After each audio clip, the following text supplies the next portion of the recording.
continuidade, convidamos o senhor Vitor de Tolerari, diretor da Rádio Conselho de Pindamonhangaba.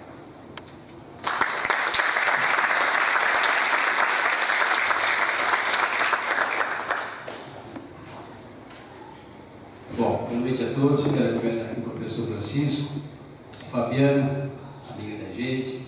E a gente, depois dessa aula, né, que nós tivemos aí, dessas redes sociais, de computador, de internet, é difícil a gente falar. Mas eu queria contar um pouquinho da minha vida, né? A gente veio de São Paulo com 12 anos de idade, morava numa fazenda, com meu avô, a gente trabalhava bastante, acordava muito cedo, e a gente queria aprender, queria ser gente, né? Queria ser homem com 12 anos. E é difícil, minha gente. Eu sei que o jovem, nós todos aqui, temos que ajudar os jovens. Os jovens são inteligentes, muito inteligentes. Mas de repente tem uma encruzilhada na vida, ele não sabe se pega do lado direito ou do lado esquerdo. E é aí que começa o problema, porque eu já fui jovem, eu sei como é que é. O nosso presidente Sebrae aqui estava falando, né, com relação às pessoas, né?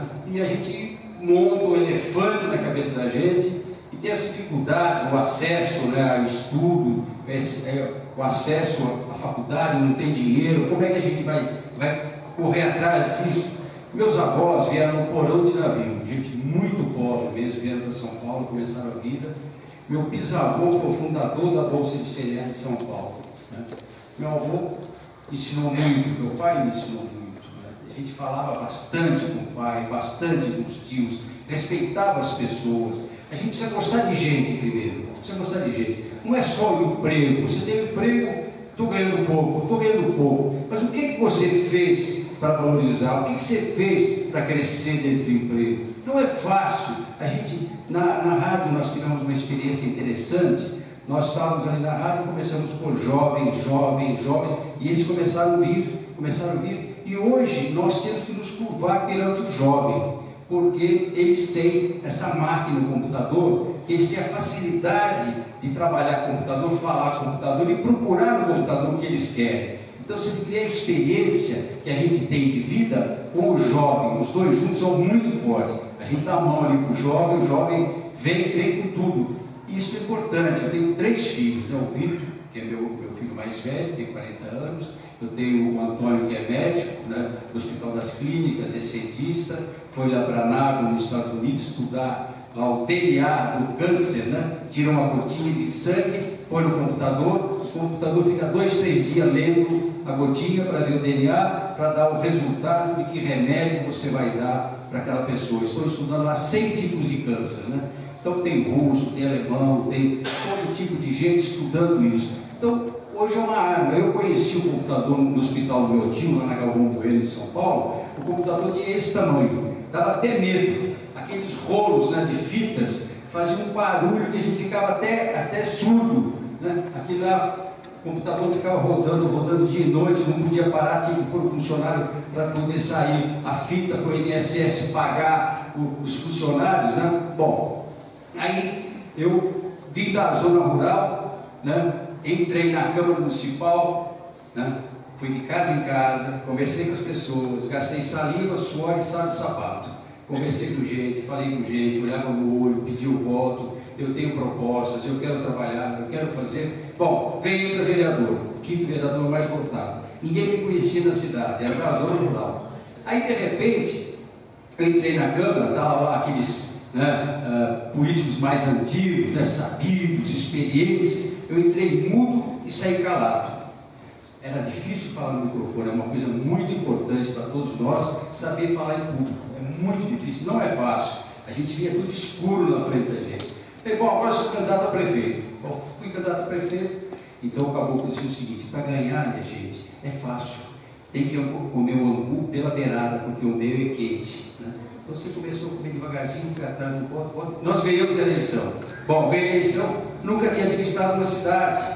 Uma cidade não é fácil administrar, é tudo. É que nem o chinês no circo, cheio de prato. Qual é o prato mais importante? Todos os pratos são importantes: o cachorro morto, o pernilongo, um enterro, uma indústria, tudo é importante numa cidade. Ganhei a eleição. Eu fui chamar o doutor Ortiz em Taubaté para me ajudar, que foi o melhor prefeito da região, e fui buscar o Chesco, que foi o melhor prefeito de uma cidade pequena. Os dois vieram me ajudar. porque a gente tem que ser humilde, tem que entender que a gente não sabe tudo. Eu fiz um curso de gerente de cidade, que é interessante. Você tem que saber contratar as pessoas, né? Quando você vai contratar uma pessoa, tem que saber por que você está contratando aquela pessoa e como contratou aquela pessoa.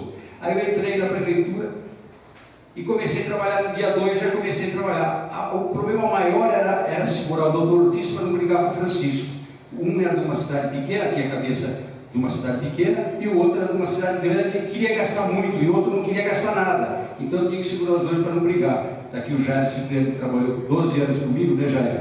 Como subprefeito de Moreira César, sabe o que nós estamos falando. Então, galeria, arrumando a cidade, saneando a cidade, e obra, fizemos 1.500 tantas obras. Bom, nós precisamos trazer indústria para a cidade, nós precisamos ir atrás das indústrias. Aí começamos a viajar. Trouxemos 57 indústrias para Pindamonhangaba, na Noruega, na Itália, na França, na Espanha, né? E o que a gente levava de presente para aquele pessoal que é riquíssimo, né? 10 milhões de dólares, 100 milhões de dólares, 50 milhões de dólares. Nós tínhamos aqui as pessoas que tinham problemas, deficiências, nós fazíamos tapetes arraiolos. Então a gente fazia os tapetes arraiolos e levava 10, 20 tapetes e dava de presente. Então, era interessante isso, minha gente. A gente chegava numa pessoa, numa fábrica grande, milhões de dólares, dava um tapete. Olha, esse tapete foi feito por uma pessoa de Pindamonhangaba que tem um problema, tem uma mão só, tem um pé só. A pessoa fica mais, você cuida de uma pessoa que tem problema? Puxa vida, que beleza! Você faz isso mesmo, né? Então, era um presente tão pequeno, mas era tão grande, né, no coração das pessoas, na mente das pessoas. E na Europa eles cuidam muito das pessoas, no Japão eles cuidam muito das pessoas. Então a gente precisa gostar de gente e cuidar de gente. Então esse relacionamento com as pessoas é muito forte na vida da gente. Então nós fomos lá e fomos trazendo indústria, e hoje Pindamonhangaba, graças ao bom Deus, está saneado, não tem favela, fizemos 3.000 casas social, pegamos todo mundo que não tinha casa, doamos o terreno, fizemos parceria, enfim, fizemos o que tinha que fazer na cidade. E a cidade cresceu. Hoje água, esgoto, não tem favela, temos o gás natural que passa aqui, tão pertinho do Porto de São Sebastião, tão pertinho do sul de Minas, tão pertinho do Rio de Janeiro, perto de São Paulo. Então, o Vale do Paraíba hoje é maravilhoso mesmo. Nós moramos num dos melhores lugares do Brasil. Aqui é forte, aqui vai crescer demais. Vocês veem São José dos Campos, a pujança que é São José dos Campos. Bom, aí chegou na hora de a gente colocar os computadores na prefeitura. Primeiro, né, que eu também já não sabia o que eu tinha que pedir. Eu ia pedir um computador, eu não sabia, nunca tinha mexido no computador, isso lá em 89. Os funcionários da prefeitura, tudo de 20 anos, 15 anos, 12 anos, 16 anos, ninguém queria mexer no computador. Aí eu fui no BNDES, tirei um financiamento de 2 milhões, não era um dinheiro tão grande, um programa de computador de São José dos Campos, né, do INPE, custava 600 mil reais, eu não tinha esse dinheiro, né, 600 mil reais, eu tinha 2 milhões para tudo. Aí nós fomos atrás no Rio Grande do Sul, na Universidade de Santa Marina, fui em outras cidades, fui no Rio de Janeiro, e era difícil, era tão caro tudo, e todo mundo queria enganar a gente, né, gente? O maior problema é que a gente não sabia pedir, e as pessoas queriam tomar o dinheiro da viúva, né? A gente fala viúva, a prefeitura. Mas a gente foi atrás, foi, conseguimos o pessoal de São Paulo, do Banco Itaú, já aposentado, que ajudou a gente, que veio, cobrou 200 mil reais no programa, e nós tínhamos que fazer o voo, né, de todos os lotes da cidade, para a gente poder cadastrar do IPTU. Aí foi outra briga, nós fomos no INPE, São José dos Campos, 600 mil reais para o satélite passar para o senhor de Pindamonhangaba e tirar a fotografia aérea.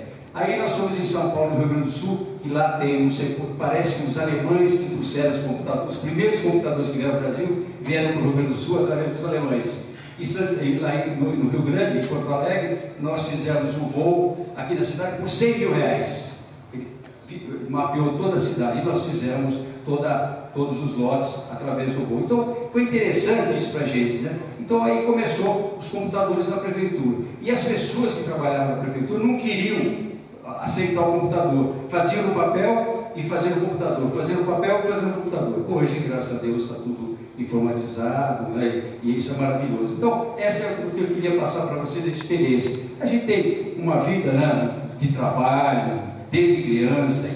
Olha, minha gente, a gente, né, ela falou que é gostoso estar na praia, é gostoso passear, mas eu trabalho 14 horas por dia, 15 horas por dia, todo dia. Até minha mãe tem 96 anos de idade, forte ainda, trabalha. Então, se você não trabalha 10 horas, tem gente que trabalha 12, tem gente que trabalha 14, passa a gente para trás. Então, não é só emprego, é do falar ou fazer, é um caminho muito diferente, meu filho. Do falar ou fazer é um caminho diferente. Agora, a gente tem que ter sonho, mas tem que ter meta.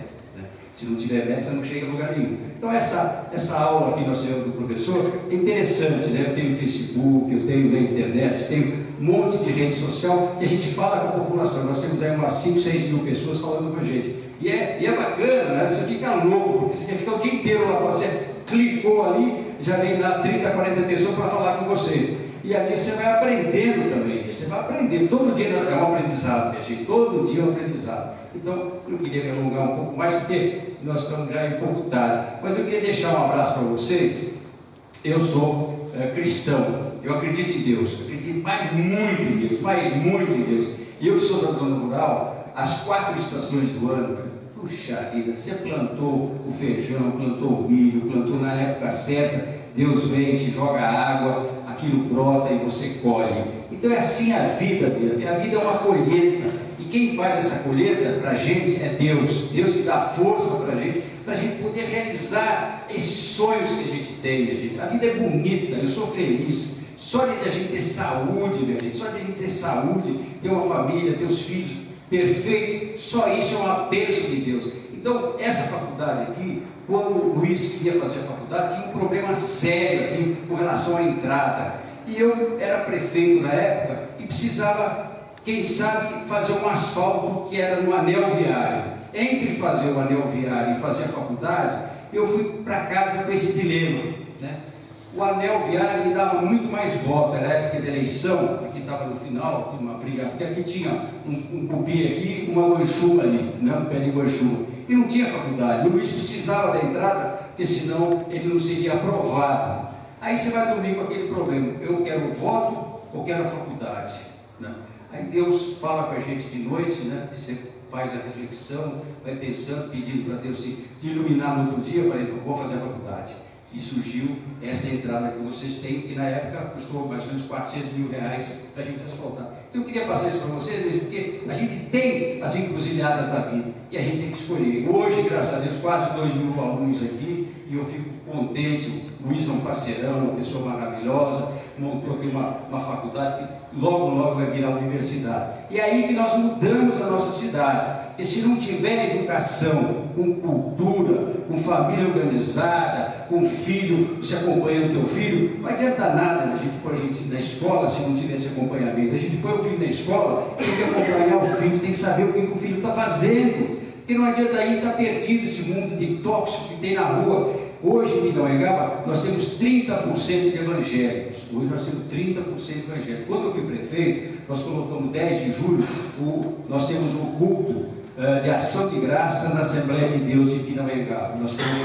Nós pedimos para os evangélicos fazer o conclave de pastores, porque nós íamos falar com o pastor, ia falar com o pastor, era difícil. Nós fizemos isso para organizar os evangélicos em Pindamonhangaba. E a mesma coisa com relação ao desfile 7 de setembro. Todos os evangélicos vinham marchar junto com a gente em praça pública. Isso é uma força, gente, porque eu fui amigo da primeira Assembleia de Deus que veio para Pindamonhangaba. A moça que trabalhava na fazenda era a esposa do pastor. Então a primeira Assembleia de Deus ali no Alto Tabaú eu conheci. Então a gente ia ali, né, a primeira igreja de Pindamonhangaba, eles faziam aquele barulho na igreja, os vizinhos, nossa, que barulho que eles fazem.